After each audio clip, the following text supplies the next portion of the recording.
immense pride and reverence, I would like to introduce a living legend of our times, People's Doctor, Padma Bhushan Dr. B.M. Hegde. He is an internationally acclaimed physician, cardiologist, medical scientist, educationist, medical philosopher, author of many books and orator par excellence. He is admired for his humane, holistic and integrated approach of dealing with people and medical care. Professor Hegde has been the recipient of numerous national and international awards and fellowships from all around the world. To name a few, he is a recipient of Dr. B.C. Roy National Award for being an eminent medical teacher, Dr. J.C. Bose Award for Life Sciences Research, Pride of India Award from the US, Distinguished Physicians of India Award, Healer of Mankind Award, and many, many more. He has been a teacher for more than 5 decades, and his natural instinct to teach has endeared him of generations of students and teachers across the globe. Professor Hegde is a prolific writer, and his articles are frequently published in various magazines and newspapers, and his talk shows are sought after in electronic media. He is an advocate of integrated approach to medical care, and his new wellness concept is gaining worldwide acceptance.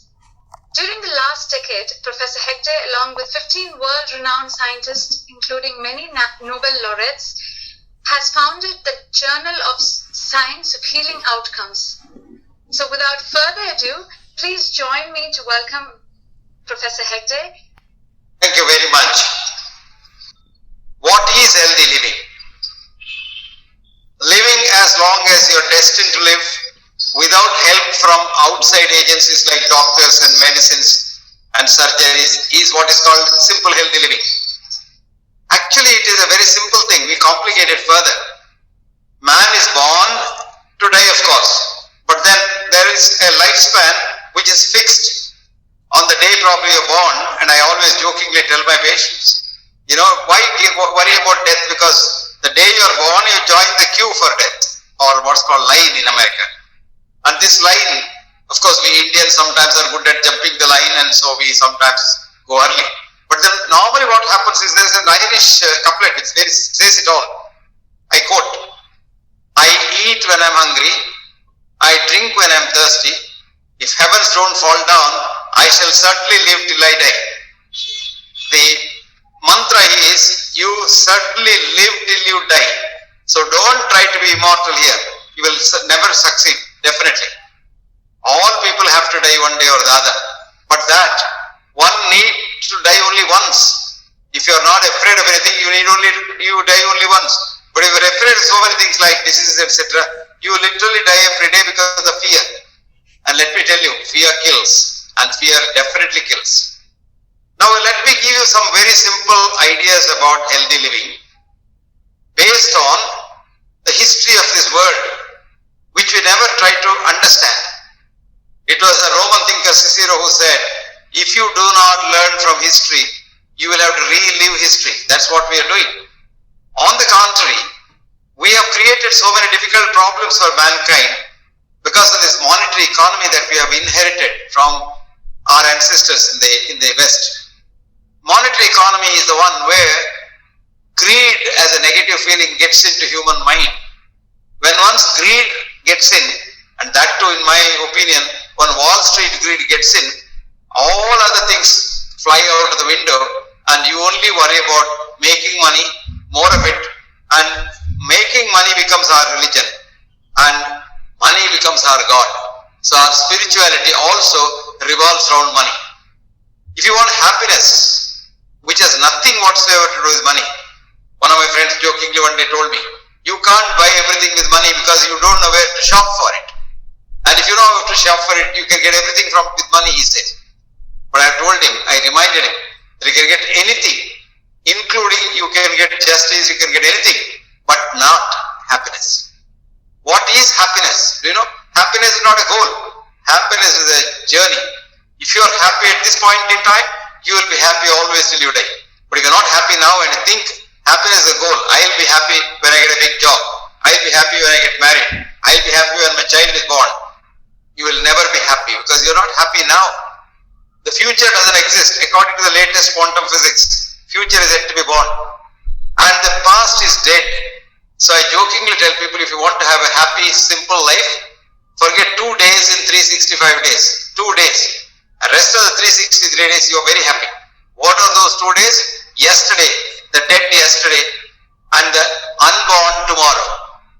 These 2 days, if you forget, you're happy because today is present. It's a present given to you by God or nature if you don't believe in God. And that present has to be made use of. So live in the present. And to do that with compassion, I always give them a formula. Plan as if you are never going to die. Plan as if you are going to be immortal. But work as if you are going to die the next second. And if you did that, you know if somebody tells you that you are going to die in the next second, you become so compassionate. And this is health. Health is not absence of disease because there is no one under the sun, even the newborn baby, who can be healthy by that definition. But you may ask, why did the WHO give the definition in Alma Ata 1947? The definition is a business definition. To find out if you are healthy or not, you should go to a doctor for a checkup, which means there's a business. So the checkup business, which is called screening industry, is one of the largest and the biggest industries in the world. If any one of you is interested to know how big this is and how dangerous it is, please read this editorial in the British Medical Journal. You go to the Google, say British Medical Journal, and the name of the author, the editor himself is Richard Smith, and then say the screening industry, and read to know how dangerous this industry is. An American professor of medicine once asked her bright student in the class in Yale, she asked, who is a patient? Do you know what the student said? A man or a woman who goes to see a doctor becomes a patient. The professor was shocked. Then she said, my God, is that what you learned? He said, yes, that's what's in the book. Then she said, when does he become a man or woman again? Do you know what the student answered? Rarely ever, if ever, full stop. This is a shocking state of affairs in medical education. Today, medical education, medical treatment, corporate hospitals, they are all a part of the monetary economy, trying to make more money and more money. I'll give you an example. Today we know, or we go around telling that we want to prevent cancer, we want to get rid of cancer, we don't want cancer in this world. If you ask me if this is true, I'll give you an answer. A recent study showed that 11 out of 15, that is 73.4% of the cancers are directly or indirectly due to tobacco and or alcohol. Now, did we ever do any effort to avoid these two, ban these two? Never, because there's big money in it. There's a lot of tax in that, and everybody makes money from the manufacturer to the consumer, to the government, of course. Then we know another 10% of cancers are due to various chemicals used, permitted by the government in our food, in our cosmetics, etc., etc. I'll give you a line. Arsenic on your lips and lead in your eyes. Just think of the dark patches in the eye that you put and the lipstick that you put, which contains arsenic and some other pro-estrogens. It is now known that these pro-estrogens in the lipstick are the ones which make the breast little bigger, and that's a stimulus for breast cancer. And you know how lead is very bad, how arsenic is very bad. But do we ever want to ban these things? No. Which means, if you want to be healthy, and you should avoid contact with this kind of monetary economy, medical care. Though we call it as health care, there is nothing about health that we talk about. It is disease care. Plus, it is disease care, not care.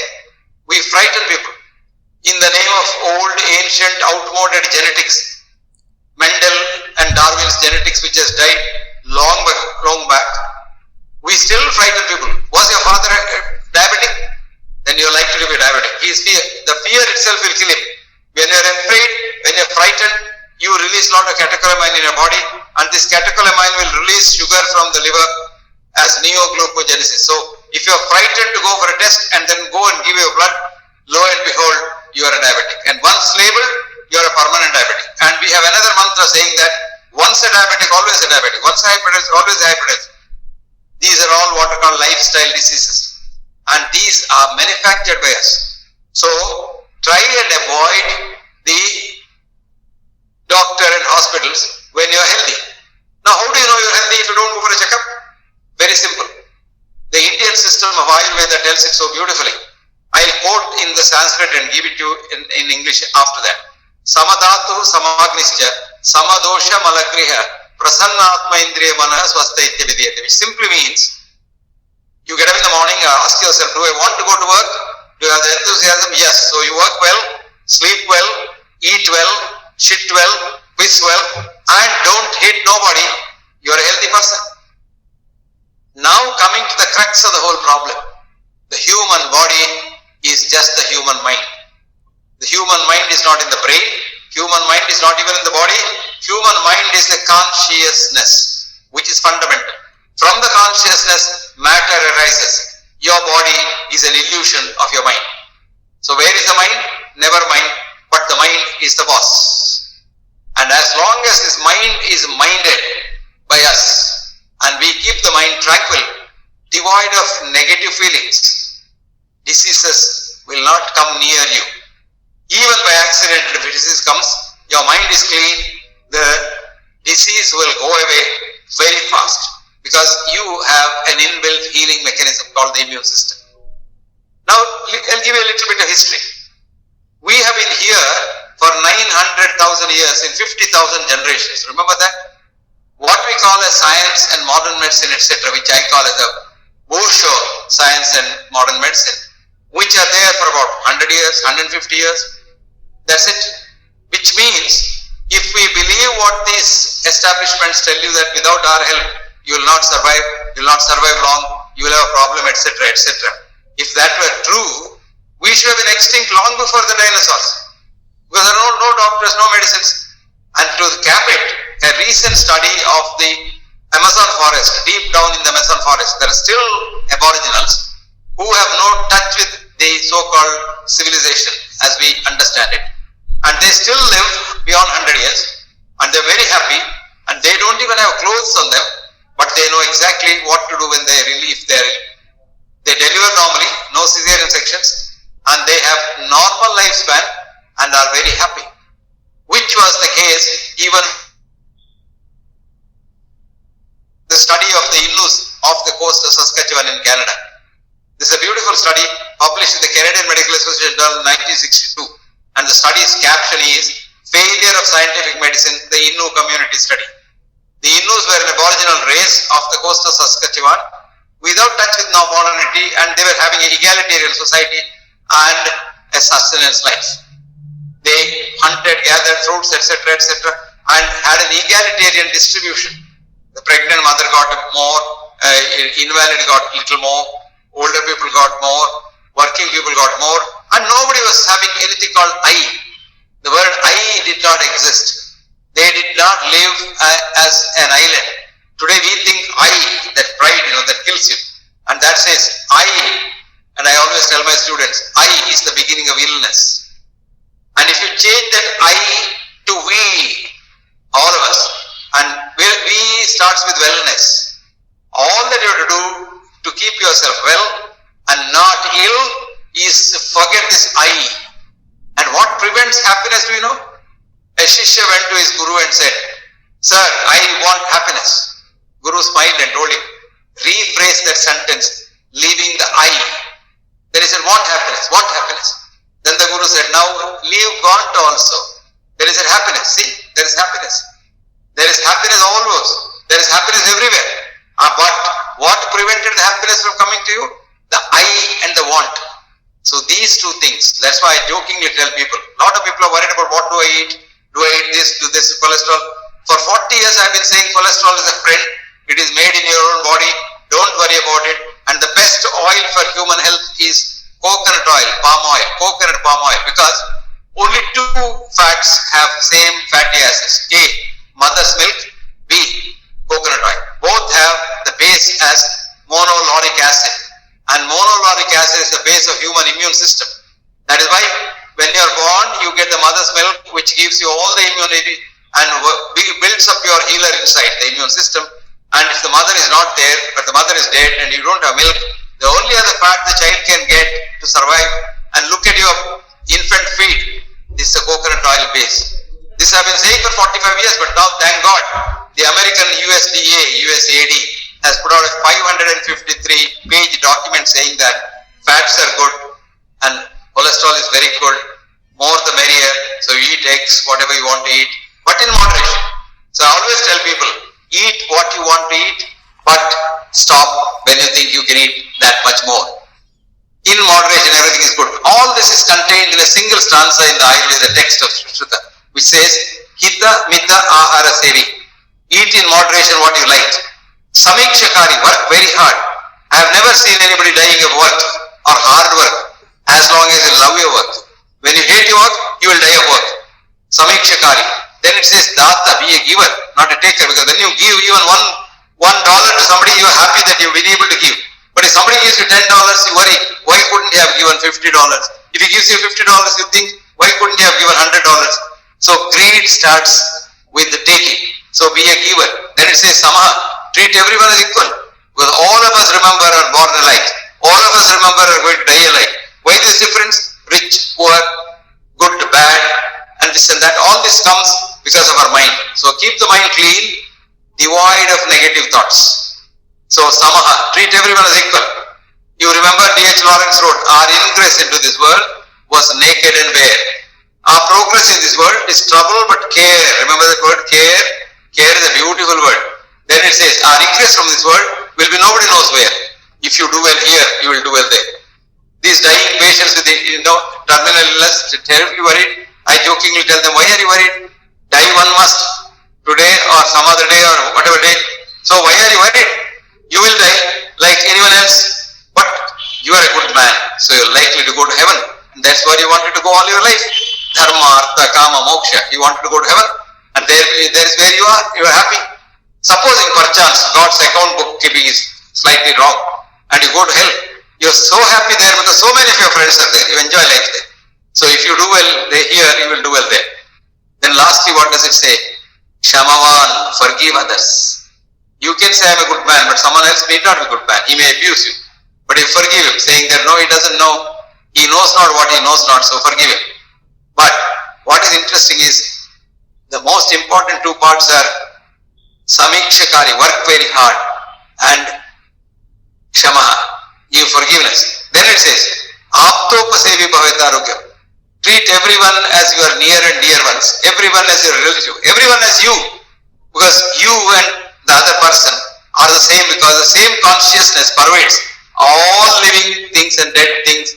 All non-living things like metals also, consciousness is there. And that pervades the same energy. So I am the same energy as you are, and I can't mistreat you, I can't abuse you, I can't hurt you because I am hurting a part of me. Do you know, I have got a new hypothesis. If you hurt others, if you hate others, and if you work against others, your body cells get confused because they love every cell. Not only in your body but outside your body also. So they say, why is this man doing this? If you keep on doing it further, then the cells start hating your own cells. That is what we call the horrible disease called autoimmune disease. So every disease is born in the mind because we are mind. And the human body is just a holographic representation of the human mind. And this hologram can be controlled by the mind. So the simple Bija mantra for healthy living is clean your mind every day as you clean your body. How do you clean the mind? What soap do you use? What shampoo do you use? You don't need any one of them. You can do it free. You don't even require water. All that you do is when you meditate and breathe in and breathe out, you try to send out the bad thoughts that are coming to your mind and try to breathe in good thoughts. And I always do that. When you do Anuloma Viloma, you just breathe in and say, let goodness go inside me. And then you breathe out on the other side and then you say, well, let me think of good things. So, fill in a positive thought and negative thought gets displaced because the brain, which memories in the brain, in the hippocampus major, cannot store everything. So if you want to keep something inside, something which is there must go out. So you can always replace a negative thought with a positive thought. And if you avoid negative thoughts in the mind, you are a very healthy person. That's why the mantra I give you is, it is not what you eat that kills you, it is what eats you that kills you, your negative thoughts. Jealousy, hatred, greed, anger, pride, The I, you sort of have a compound wall around you and say I. You are not an island. You are not only interdependent, you are completely dependent on the whole universe, your environment, your other people, other animals, everything you are dependent. And that feeling should come and you should think, I am a part of this world. I am a citizen of the world, which in the Indian concept says, Vasudhaiva Eva Kutumbakam. This whole world is but one large family. And I tell you, a lot of scientific studies have shown to live in a large family, to belong to a large family is itself a very good health measure. It gives you a sense of protection. You don't have the anxiety at all. The anxiety just flies out of the window when you are in a large house. Everybody is there, you love everyone, they love you, and you are interdependent. So, in a sense, what I am trying to tell you is that the mind is the boss, mind is the driver's seat, and the mind is fine, you are fine. And then about exercise. Body is meant to work. Remember that body is meant to work. In the good old days, we had to work even to get our food. Maybe you didn't know where your food is. The Yangtze Valley peasants of the hunter-gatherers of our ancestors in the forest, you might have to walk about 10 miles, 15 miles to get your next meal. You didn't know where you get your meal. But what has happened to us today, we have transformed ourselves into this big thing called society, where you have everything. Your food doesn't even come, you don't even have to go to the table for eating now. The junk food can come to your own bed. So people have completely forgotten as to what work is. Since you don't work, I always tell my patients, have a day's 1 hour walk. And some people have an idea, I must run. You're not meant to run. The running animals have a different anatomy altogether. You are not a running animal because your food doesn't run. Running animals are those whose food runs. For example, you want a tiger. The tiger's food, which is an antelope, runs. So the tiger also has to run and catch it and eat it. But our food, stationary. We are vegetarians. We are basically vegetarians. We of course became hunter-gatherers perforce during our forest days. And another animal that is like us is elephant. So elephant's leg and our leg are identical. We have straight legs. And luckily, the elephant has 4 legs, so it can even sleep standing. We have only 2 legs. We can't do sleeping standing. Everything else we can do standing. I always tell people, 1 hour sitting will reduce your lifespan. The same 1 hour standing will increase your lifespan. And 1 hour working will heighten your lifespan. So, you must work very hard, have a clean heart, eat in moderation, what you like. Don't worry about this or that, or cholesterol and things like that, because that is a stress to kill you. So now I told you, and another, I have got about 4-6 minutes. I will reiterate what I have been telling you for your take-home message, because I always believed in the dictum of de Valera, who said, when you want to tell the audience about a new idea, first tell them what you are going to tell them, which I did. Then tell them, I have been doing it. Then at the end he says, tell them what you told them. So now I'll tell you what I've been telling you, or what I told you. A, mind is the boss. Mind is you, and your body is only a holographic representation of the consciousness, which is the mind. And the mind is not in the brain. Mind is not even in the body. Mind is everywhere. It's a universal mind. So we are all connected. And if you sharpen your intellect, intuition, you can even connect with people. You can send your ideas to other people. I have a friend in London who calls me twice a day, every day, wherever I am in the globe. And very interestingly, he knows where I am and he gets to know where I am. And then when he calls in such a time that the call comes when I am absolutely free to receive the call. And this doesn't happen without any, what is called teleportation, or what you call telepathy.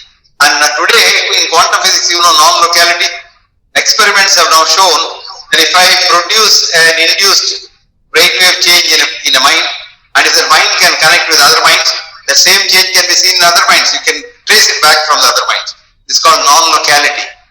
So science is changing from the conventional bourgeois Western science of Einstein and Newton's space-time conundrum to the new world view of quantum physics, where you and I can comprehend a lot more than what we can grasp. But the Western science It's only what you can grasp with your five senses, and your consciousness interferes with it. I think it is 8:30, and we have come to the end of it. Again, I'll reiterate, it's a very simple thing. It is, I drink when I'm thirsty. I eat when I'm hungry. If the heavens don't fall down, I shall certainly live till I die. All that you want to know is, you have to be healthy till you die, with all your senses intact. Because there is no point in living dependent on others, and there is no point in suffering and taking medicines and other things, and then suffering from the medicines. Because today, the leading cause of death is adverse drug reactions. We don't have one or two medicines, we have hundreds of medicines, and most of the time it's a laundry list of medicines for everybody. Because each doctor gives his medicine. Nobody knows what they do between us. We have no science to say what interaction happens. And again, modern medicine, Western medicine is not a definite thing. It's a gamble, it's statistics. If a tablet is given to you, you're not sure whether it will definitely help you. Because that's what's called the NNT, number needed to treat. That is, for every drug there is an NNT. I'll give you an example. For a drug called statin, NNT is 300. So when you take a tablet of statin, your chance of getting benefit is 1 in 300. So people may say, okay, I don't mind, I'll take that chance 1 in 300. But you must have another thing called ADR percentage, adverse drug reaction, that is 5%, which means when you give statins to 300 people, 299 don't need it. But 5% of the 299, that's about 10 to 15 people will certainly come to grief with the tablet. Now see the balance, NNT is 1 in 300 and the ADR is 5%. So one man can get the benefit, 20 people, 15 people will get definitely some serious illness. If every patient knows this, and if every patient is told this, most people won't take medicines unnecessarily. So medicines must be taken. If you're without medicine, you're going to die. First ask your doctor, what will happen if I don't take medicine? Because what's the natural history of this disease? Because 90% of the diseases are self-curing. So take heart, you are safe, you are fine. But what is killing you and me? Money, man, money. When money first came into this world, when the first industry started in England, there was this romantic British poet called William Wordsworth, who wrote a beautiful poem called "The World is Too Much with Us." Friends, please read this poem. William Wordsworth, 1802, "The World is Too Much with Us." I'll give you 4 lines. First, world is too much with us, late and soon. Getting and spending, we may waste our powers. Little do we see in nature that is ours. We have sold our soul, a sordid boon. What is true? Today, money, the monetary system has robbed you of your happiness. Monetary system has robbed you of your health. Monetary system has robbed you of your family bonds. Today, even husband might kill their wife, wife might kill the husband for money. So friends, we live for money. And you would be surprised to know that the Western science is also a monetary enterprise. There's a beautiful book written by 2 physicists in New York, Harry Collins and Trevor Finch. The book's name is The Golem. And if you read this book, you know exactly what science is all about. So friends, let us depend on our spirituality, on our tranquility, on our ancient wisdom, and on our history. Learn from history. And the most important thing is, if you keep your mind tranquil with the help of meditation, what this girl calls as mindful meditation. Meditation is very simple, you don't have to worry about that. Meditation is just undisturbed calmness for about half an hour. And you sit in a quiet room with all your gadgets switched off and don't think of nothing. And then after about 20 minutes you become so tranquil that the whole thing looks white. At that stage you can meditate. Thank you very much. Now questions will come, answers not guaranteed. Thank you, Professor. It was such a wonderful delight to listen to you and your talk today. It's a great opportunity for us. I just wanted to share that as you were talking, there were lots of messages that's been flying around. And people have been texting me saying that they're very happy to have tuned into this webinar. And I also see there's tons of questions that are coming in. So if you don't mind, we will go straight into the question answer session. Go ahead, but the condition is questions welcome, answers not guaranteed. Right, okay. So here's the first question for you from Hari. He's from Botswana. What is mind? And it's certainly not brain. How can one control his mind when he is in extreme pain? There is no room for mind to think, and pain can only be felt by that person. Rest by others are just words, isn't it? That's a good question. First, I'll give you my experience. Way back about 40 years ago, I had a major accident. I broke my head, skull, and I had 18 stitches put on. I didn't take anesthesia. I said, I don't want anesthesia. I told myself, what is that? You give local anesthesia. And I could hear the surgeon cutting through my skin, scalp skin. And they had given this much of medicines, painkillers. I went home and faithfully threw them into the waste paper basket. And would you believe I slept the same night?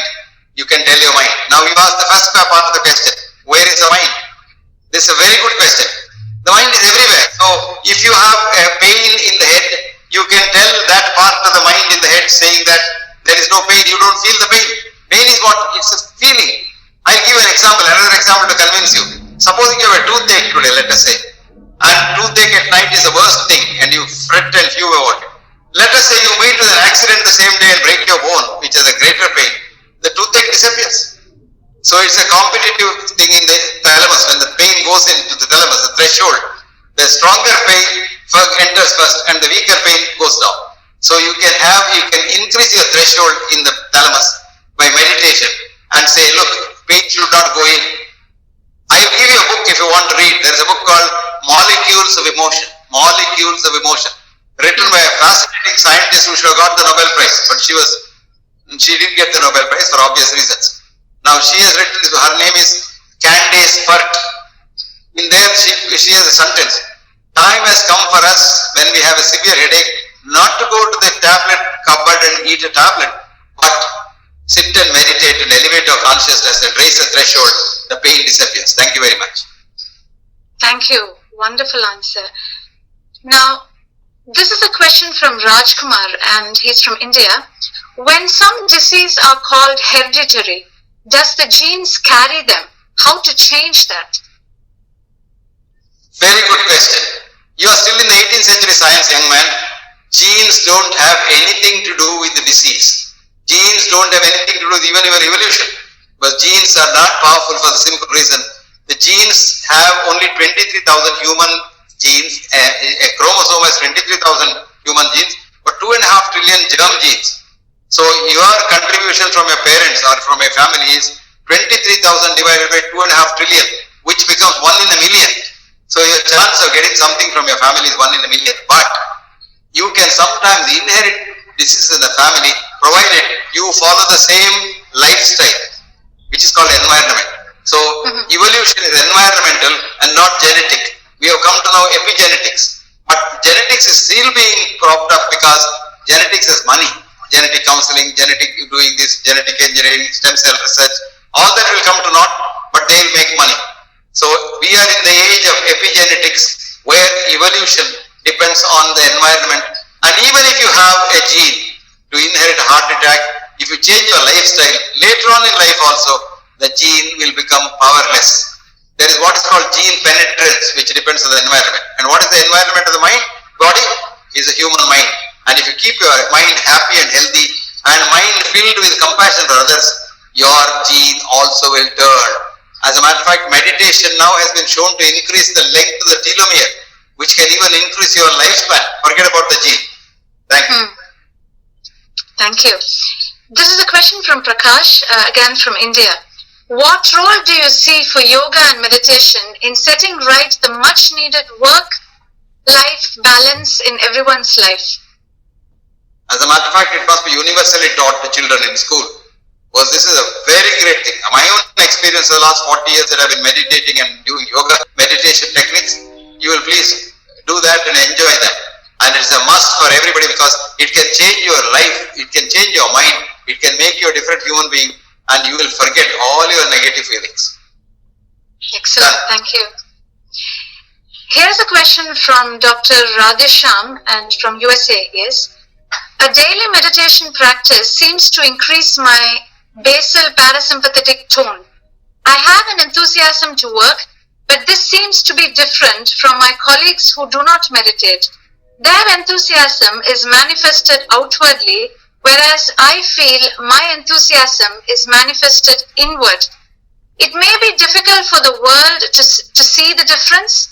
Is it possible to meditate daily and be outwardly and emotionally enthusiastic? What a beautiful question, Dr. Radhesham. It's $1 million question. You know the meaning of the word enthusiasm, etymological meaning of the word enthusiasm? En means Latin inside. Theos means God. So God sits inside and provokes you. That's exactly what is called enthusiasm. So it must come from inside. And I have changed the definition of health now, and we have submitted to the IOM, and I published it also. Health is enthusiasm to work and enthusiasm to be compassionate. That's health. And that's all. Absence of disease is not necessary. Even with the disease, you can be healthy. Look at Steve Hawkins. He works very hard and he's got a disease where even a single muscle doesn't work. Now, having said that, let me tell you, what you say is absolutely true, because enthusiasm to work is different from wanting to work. Now, the question is, in the morning you ask yourself, do I want to work or do I have to work? Most Americans have to work for the salary. But you, because of your yoga and your enthusiasm, says, I want to work. Even if you don't get a salary, you want to work. Even on Sunday, you want to work because you love your work. And those who love their work, they enjoy life. Those who hate their work, they die. Thank you. Nice. Now, this is a question from Purnima, again from India. It is very easy to mention about being compassionate and to have a healthy mind. Vis remove anger, hatred, jealousy, etc. But when caught up in that mire, how can we help in pulling him or her out? It is easy to mention in conversations, etc., but difficult to practice or to practically help someone to achieve or to educate another. It would be wonderful to have... So she's asking for some practical tips on this. Good. Purnima, you are very much on the spot. This is very simple. If you know how to motivate others to do what you want them to do, and if you practice it in yourself, you don't only preach. You must, because nobody listens to preaching, but they want an example. And if you have shown in your life that you could do that, the other person gets terribly motivated. I always tell my teachers in the medical school, don't preach. Students don't want what you preach, but students look through you. You are transparent. Purnima, if you are transparent and if you really motivate others, you can certainly do that. Thank you. Nice, thank you. Here's a question from Mutsa. It is a common perception that humankind is at the peak of its evolution. This, I believe, is a very egocentric view. How can we re-educate people to understand that humanity is still evolving and that each has a part to play in that contribution?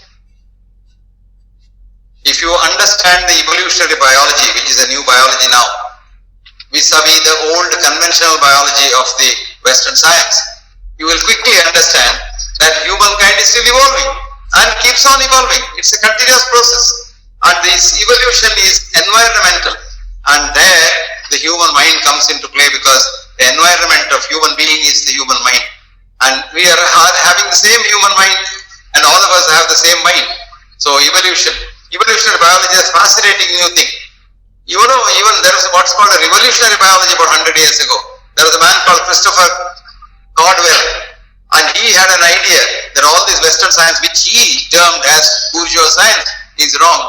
And biology is not genetic, but it's evolving.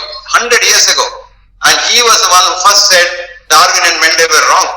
So humankind is not at its peak.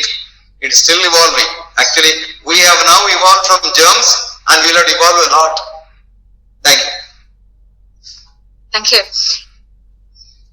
Uncertainty is the only certainty in the world. How true is this in today's medical science? Medical science is terribly true. Uncertainty is the only certainty, not only in the world, in medical science also. The doctors predicting the unpredictable. We don't know anything about the patient. Let me tell you. If you want to know, I'll give you this reference right now. The author's name is W.J. Firth, William John Firth. He is a professor of physics in Stratford University, Glasgow.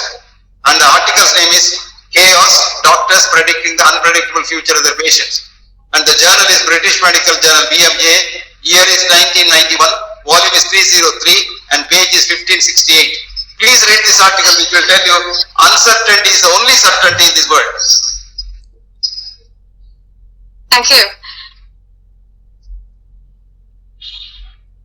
Now, I have another question for you. I have heard you saying that managing cancer is possible.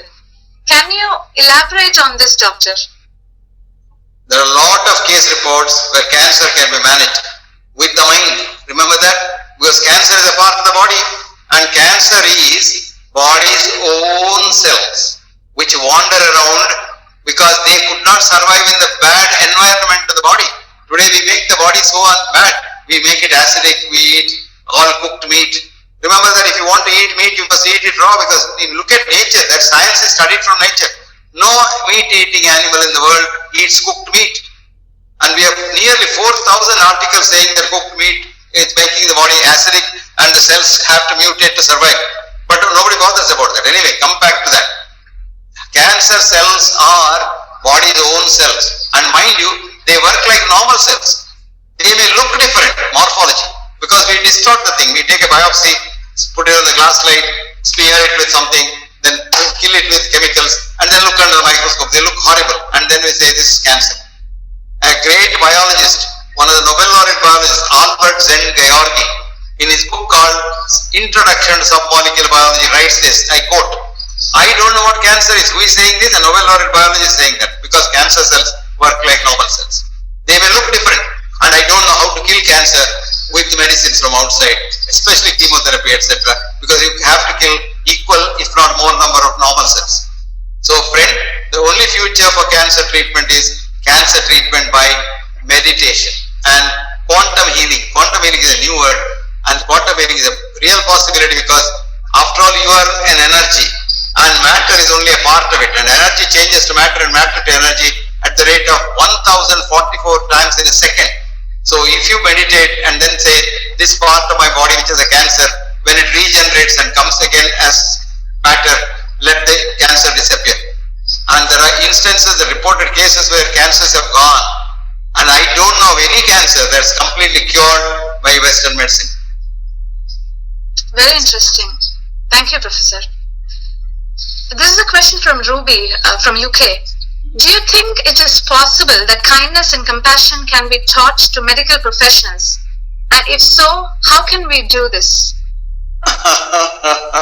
This is a very tricky question, my dear. I wish we could do that.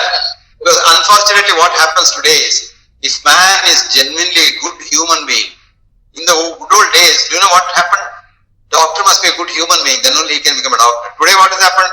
You go through this A1 plus levels or MCAT, and you mug up more and vomit more, and you get a higher rank and get into the medical college.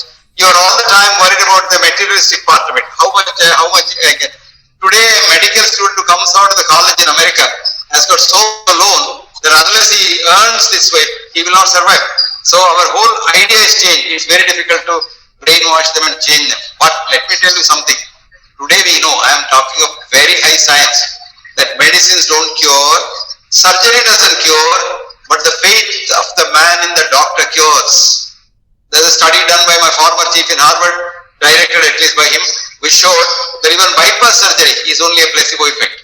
And the large study in 4 universities, Oxford, Cambridge, Munich and Hamburg, has shown that even morphine cannot kill the pain if the doctor says this is not morphine, whereas saline can kill the pain if the doctor tells the patient that this is morphine.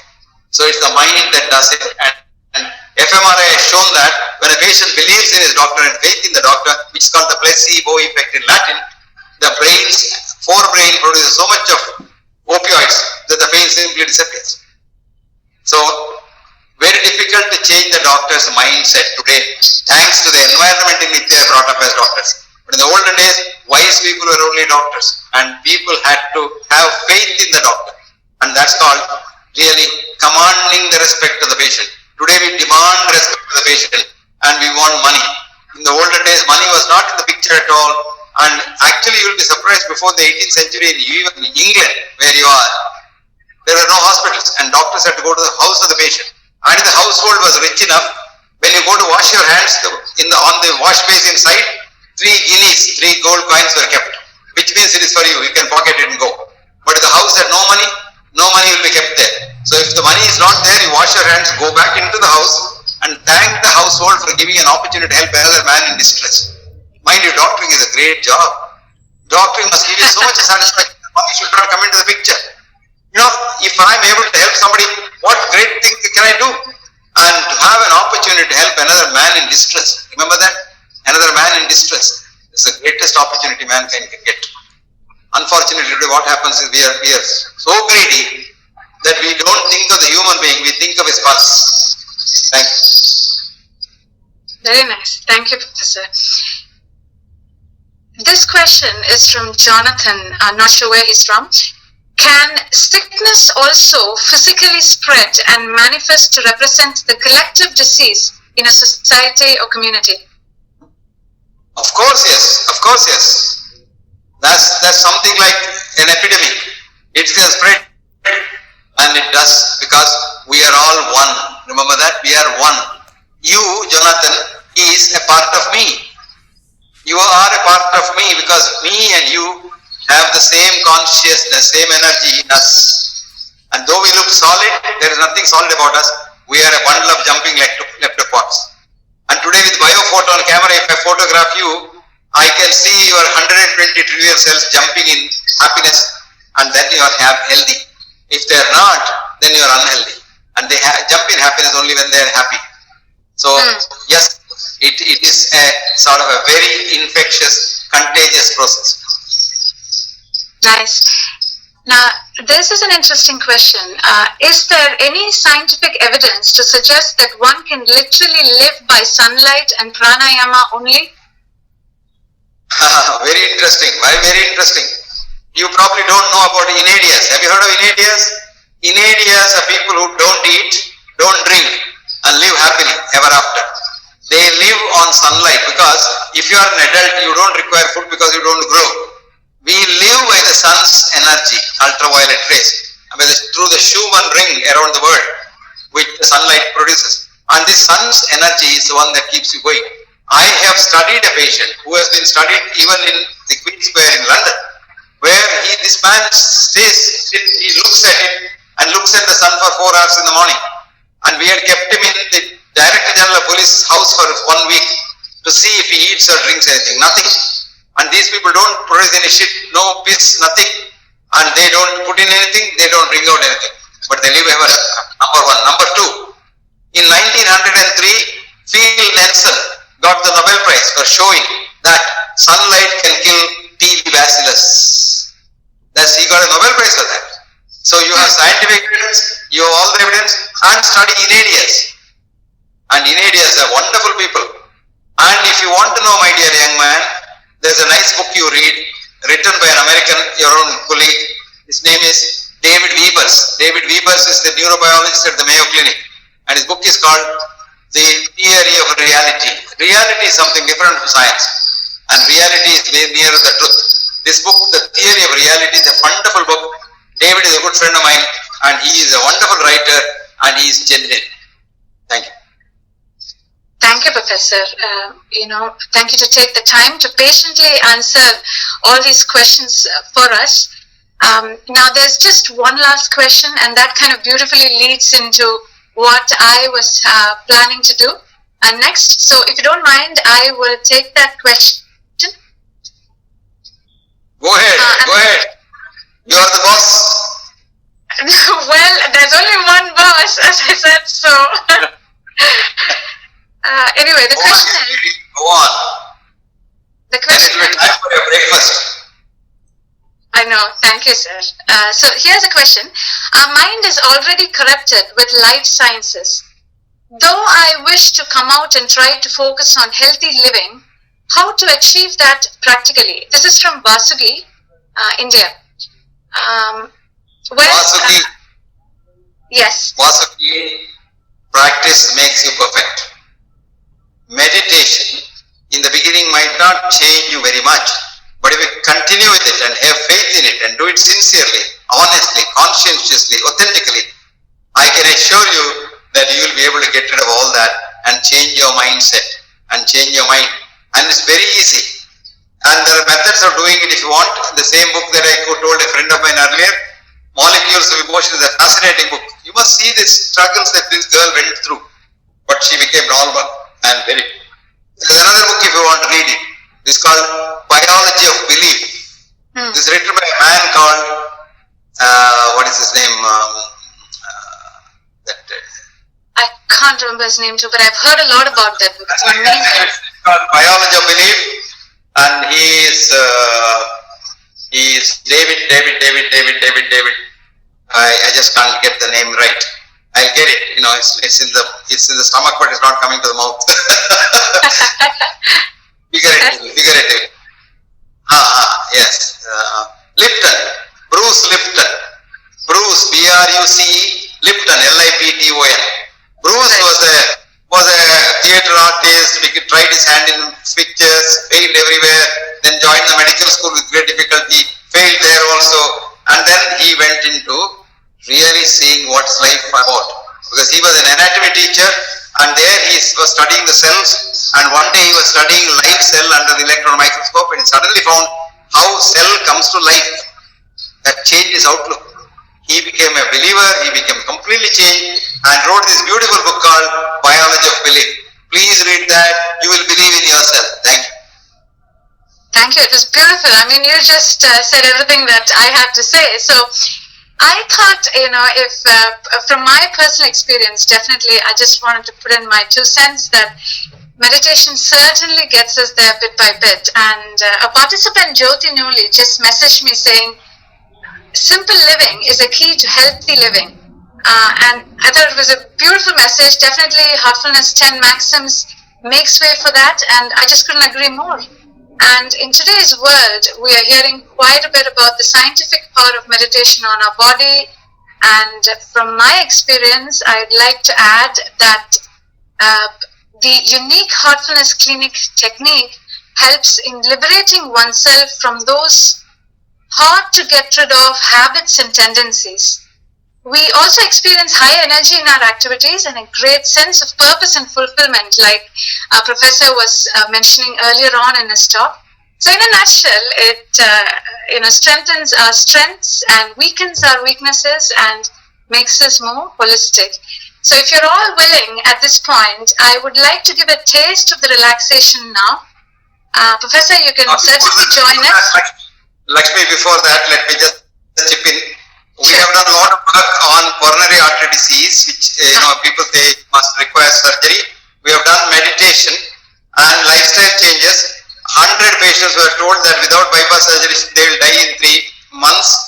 They are all alive after 10 years, and we have published this data. And there are a lot of other studies done. You can, if you can correct the bypass surgery patient back into normal, meditation must be terribly useful. Okay, sorry for it. Wonderful. No, not at all. I mean, it's amazing to know that from you, Professor. So here we go. So let's just turn off the cell phones and just follow my simple instructions and just be in the moment. Our leader of Heartfulness, Kamlesh Patel, whom we affectionately call as Daji, would say that Heartfulness relaxation kind of sets the mood for meditation. That is very good, but you can add one more thing here. Meditation is known to increase the length of your telomere, which means it increases your lifespan. Sure, certainly I will do, Professor. So let's do the Heartfulness relaxation at this moment. Sit comfortably and close your eyes very softly and very gently.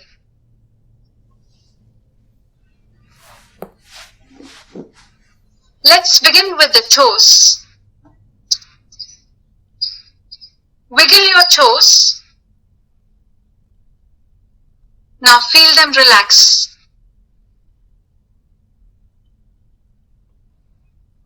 Relax your ankles and feet.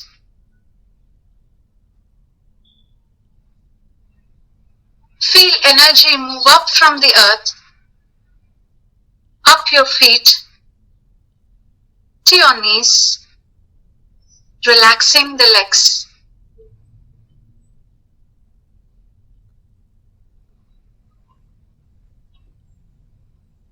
Relax your thighs. The energy moves up your legs, relaxing them.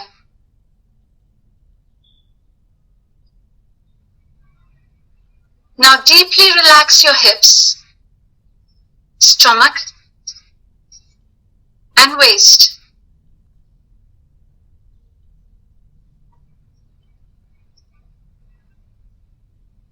Relax your back. From the top to the bottom, the entire back is relaxed.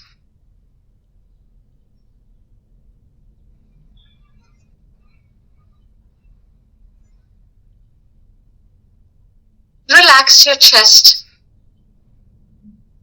and shoulders.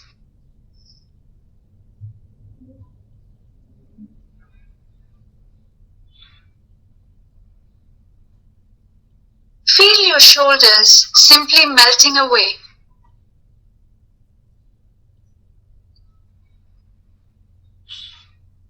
Relax your upper arms.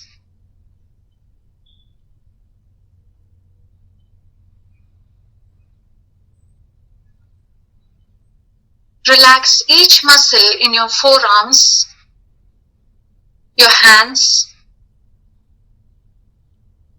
right up to your fingertips.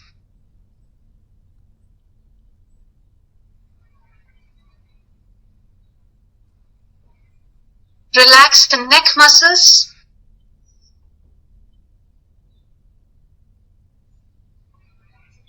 Move your awareness up to your face. Relax the jaws, mouth, nose, ears, facial muscles, foreheads, all the way to the top of your head.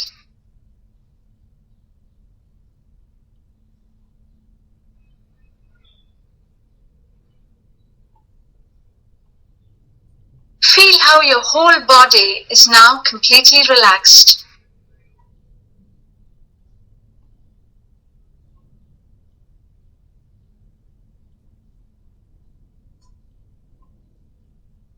Move your attention to your heart.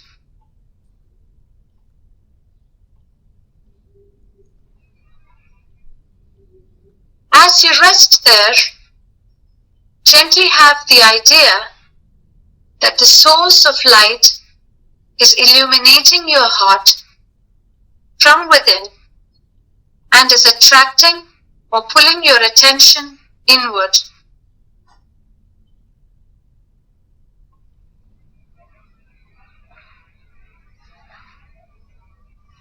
Feel immersed in the love and light in your heart.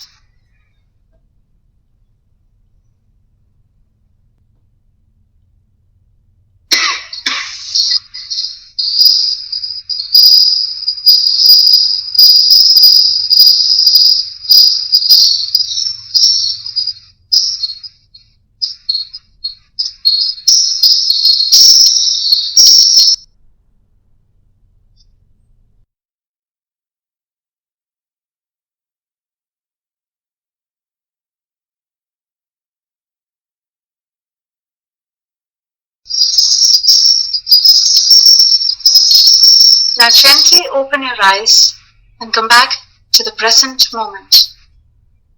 Thank you, Professor, and thank you all for the participation.